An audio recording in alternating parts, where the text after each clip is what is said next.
بسم الله الرحمن الرحیم. ملګرو، اوس 2023 کال روان دی. د نن نه پوره سل کاله مخکې په 1923 کې د خلافت عثمانیه خاتمه شوې وه او ډېر زیات خلک په پاکستان کې دا هم وایي چې دا د سلو کالو معاهده وه او سل کاله پس به یو پیرې ته بیا خلافت راشي. نو څه کوم موږ په دې یو ویډیو کې پوره د خلافت عثمانیه هغه هسټري خو نشو ویلی، د هغې دپاره خو ډېر غټ لوی سیریز پکار دی، خو بیا هم تر یو حده پورې ما کوشش کړی دی چې هغه غټې غټې خبرې چې هغه د خلافت عثمانیه د هسټري سره ریلیټډ دي او د دې عروج ته تلل او بیا د دې زوال ته تلل، د دې د خاتمه هغه درته په دې ویډیو کې پیش کړم. نو د ټولو نه لومړی ګورئ خلافت اول څه ته وایي. نو خلافت چې کله محمد صلی الله علیه وسلم مدینې ته هجرت وکړو نو هلته کې په مدینه کې د مسلمانانو اکثریت جوړ شو او د نبي علیه السلام چې کوم دی د دغې مسلمانانو د مدینې د اوسیدونکو مذهبي او ایز ویل ایز پولیټیکل یعنی سیاسي سربراہ جوړ شو. نو دا اټومیټیکلی د دې مدینې د دې وړوکي غونډه ځای نه، د دې کلي نه، د دې ښار نه یو ریاست جوړ شو او دغه ریاست ته د دنیا لومړی اسلامي ریاست ویلی شي. نو دغه د نبي اسلام تر ژونده پورې خو هغه سره دغه مشري وه او چې کله هغه وفات شو نو دغه مشري ابوبکر صدیق ته پاتې شوه. نو دغې ته د اسلامي ریاست او اسلامي حکومت چې کوم دی نو دې ته خلافت وایي. او په خلافت کې یعنی په دغه اسلامي ریاست کې سپریم لا اف د لینډ هغه اسلامي شریعت وي، اسلامي فقه وي. دغه خلافت چې د نبی علیه السلام دغه مدینې د ریاست نه سټارټ اغوستی و نو 13 کاله په دې کې د خلفای راشدین دا زمانه ده چې هغه کې ابوبکر، عمر، عثمان، ولی شریک باندې 13 کاله پورې حکومت کړی. بیا د دې نه پس امیر معاویه چې کله اقتدار ته راغی نو هغه د خپل مرګ نه مخکې جانشین جوړ کړ خپل زوی یزید. نو چې کله یزید جانشین جوړ کړ نو د دې نه مخکې چې کوم څلور خلفای راشدین تیر شوي وو نو هغوی خو جانشین نو جوړ کړی خپل زوی یې که نه، ده خو جانشین جوړ کړ. نو دا د خلافت چې کوم دی نو دا کنورټ شو بادشاهت ته، خو بیا هم خلافت و. ولې خلافت و؟ ځکه چې اکته چې څنګه ما ووایي که نه سپریم لا اف د لینډ هغه خو اکه هم اسلام او اسلامي قانون وګڼه. نو په دې وجه باندې خلافت بیا هم خو بیا به ورته دا خلکو وي بادشاهت نما خلافت و. نو د خلافت د بنو امیه دا زمانه چې دا نه دا سل کاله ده او دمشق په دغه زمانه کې د دې دارالحکومت و. بیا د دې نه پس بنو عباس ورته ځکه ویلی شي چې دا د نبي علیه السلام چې کوم ترو عباس رضی الله تعالی عنه نو د هغه په خاندان کې په نسل کې روستو دا کې خلکو ته اقتدار ملاو شو نو دوی ته بنو عباس وي. دوی 500 کالو پورې حکومت کړی دی او د دې دارالخلافت چې موانه هغه بغداد ښار او دا بغداد ښار جوړ کړی هم دی. بیا د دې دارالحکومت او دا هغه زمانه وه چې بغداد په ټوله دنیا کې د ټولو نه اهمترین ښار او د علم او فن مرکز و. نو بیا د دې نه پس چې کله د بنو عباس هم زوال راغی او د بنو عباس د زوال نه پس څه وخته پورې خو په دنیا کې بیا خلافت نه و. بیا په مصر کې مملوک یو سلطنت جوړ شو او هغوی د دې بنو عباس د نسل نه کسب وکړه او هغوی له د خلیفه درجه ورکړه. نو بیا داسې برای نام خلافت و. خو په 1209 کې یعنی د 1400 کال له شروع کېدو نه یو کال مخکې د عثمان نومي یو سړی د ترکو په علاقه کې په اناتولیا کې د یو وړوکي ریاست بنیاد کېښوده او دغه وړوکي ریاست یو وخت کې داسې مقام ته ورسېده چې دنیا د اوټومن امپایر د سلطنت عثمانیه او بیا وروستو د 1514 نه پس د خلافت عثمانیه په نوم باندې وپېژنده چې په کومه زمانه کې د دې عثمان په نوم باندې دغې سړي سټارټ واخیسته. نو په دغه دور کې هم یو طرف ته منګول د چنګیز خان نسل چې کوم وو هغوی په دنیا کې یو لوی طاقت و او بل طرف ته سلجوق یو لوی سني ډاینسټي وه، یو طاقت و. نو په دغه زمانه کې د دې دواړه پاورز چې کوم دي د دوی په منځ کې لکه دا وړوکی اناتولیا د ریاست جوړ شو او چاته پته نه وه چې راتلونکي وخت کې به نه بیا د چنګیز خان د ریاستي نه به د سلجوق سلطنټي او بیا به یو دور کې چې کوم دی نه صرف خلافت عثمانیه وي. د خلافت عثمانیه د خپل عروج په زمانه کې داسې یو مقام ته ورسېدل چې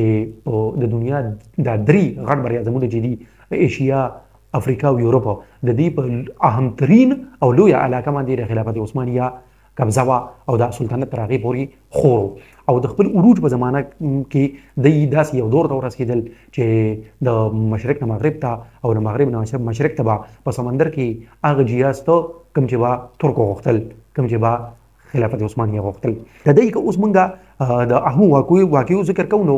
1453 یعنی په 1453 کې د سلطان محمد په نوم باندې چې کوم بادشاه و او هغه کله قسطنطنیه فتح کړه. نو قسطنطنیه د نننۍ زمانې د استانبول ښار دی. نو د دې د فتح کول د دوی د عروج هغه یو اهم د پیک هغه پوینټ دی ځکه چې قسطنطنیه فتح کول صرف یو ښار فتح کول نه و بلکې دا د رومن امپایر خاتمه وه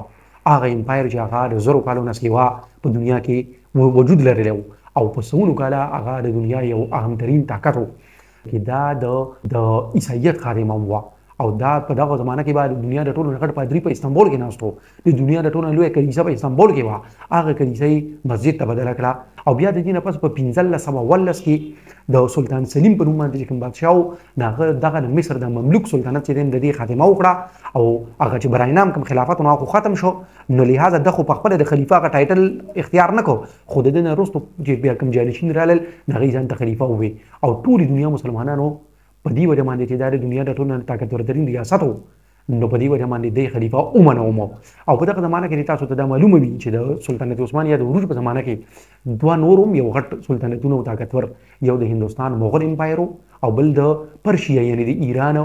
صفوي سلطنت او صفوي سلطنت او د سلطنت عثمانیه په میاس کې کلیشز او جګړې راغلي دي خو سلطنت عثمانیه په هغه کې کامیاب پاتې شو او دغه ایرانیان چې کوم دي نه ناکام پاتې شو د دې په مقابله کې مغل امپایر چې کوم هغه په دې وجه چې سنیو او داخل خلافت عثمانیه هم د سنی خلکو په لاس کې نو په دې وجه باندې هغه خلافت عثمانیه د خپل سر د پاسه د دې لاس چې دی نه دی منلی او د دې مشري منلې وه څنګه چې دا عروج زمانه وه او په دې عروج په زمانه کې چې دا ما کوم نومونه واخیستل دا هغه اهم بادشاهان دي دې سره بایزید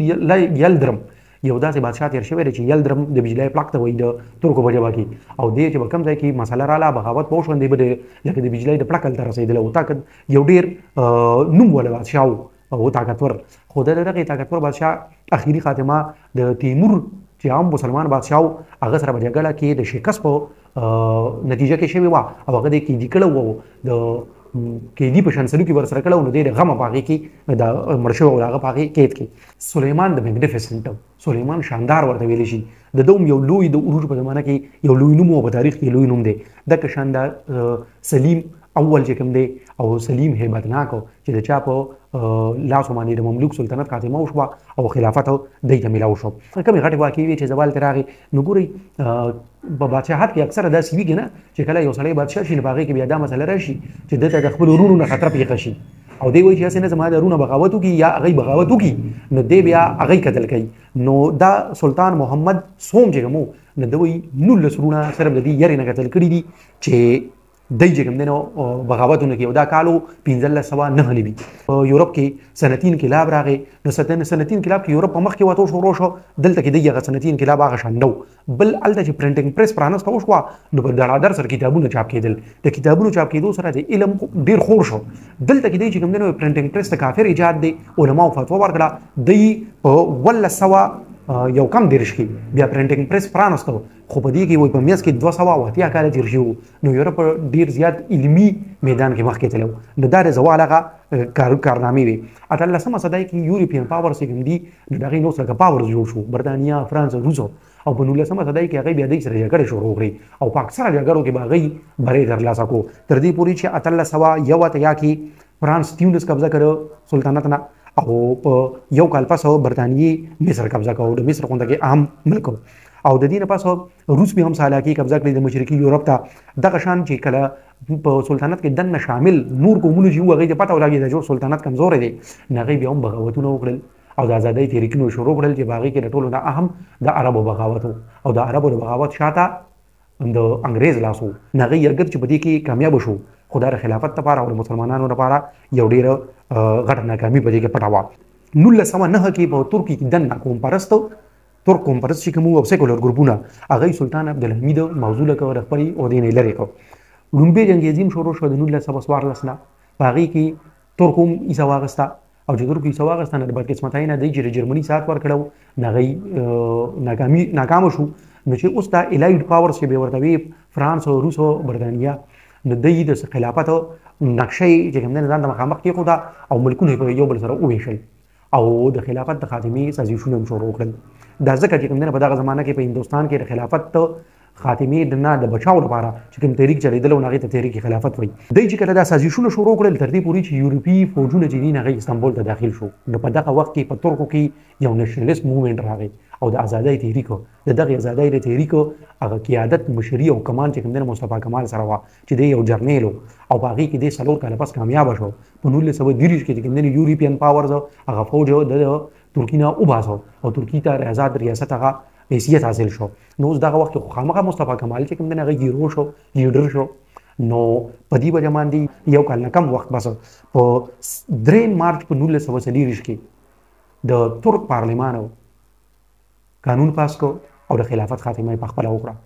او ترکی نه جمهوریت جوړ کو، ریپبلیکن سټیټ یې جوړ کو. مصطفی کمال صدر شو او هغه داسې پالیسۍ په ترکی کې انټروډیوس کړي چې هغه مکمل چې کوم دی نه مسلمانانو او اسلام خلاف وي. 4 مارچ باندې یعنی یو ورځ پس اخیری خلیفہ عبدالمجید ثانی د ترکی نه بل ملک ته جلاوطن شو. تر دې پورې چې اوس تو یبردگان راغی نه خلیفہ رایل فیم دی چې کومه راغی څه خلک اوس ترکی ته راغلل واپس ګینې دی باندې پابندي ولکه ترکی ته راتللی هم نشو. دغه خبره چې موږ په ویډیو سره کې وویل چې سل کاله پس په خلافت یو پیرته بیا راژوندې شي، نو دغه خبره چې دا یو معاهده ده، د دې کې هیڅ حقیقت نشته او خلافت په څنګه راژوندې کیږي. خپل سوچ وکړئ، فکر وکړئ که چېرې بیا یې خلیفہ جوړیږي، دا خلیفہ په ترکی عرب وي که د پاکستان هندوستان وي، د کوم ملک وي؟ او آیا عرب به بیا ومني چې ترکو کې خلافت راشي، یا به ترکو یا نور قومونه دا ومني چې د نورو کې راشي؟ د مسلمانانو په خپل منځ کې نه اتفاقۍ د وجې نه دوی د میډل ایسټ کې چې اوس کومه مسله روانه ده د هغې ته په اوس قدرې نشي کولی، نو بیا به په دوی کې دومره اتفاق احتیاط راشي چې دوی به یو سړی خپل خلیفه ومني. بله ویډیو کې به بلې موضوع سره راشو. د الله په امان.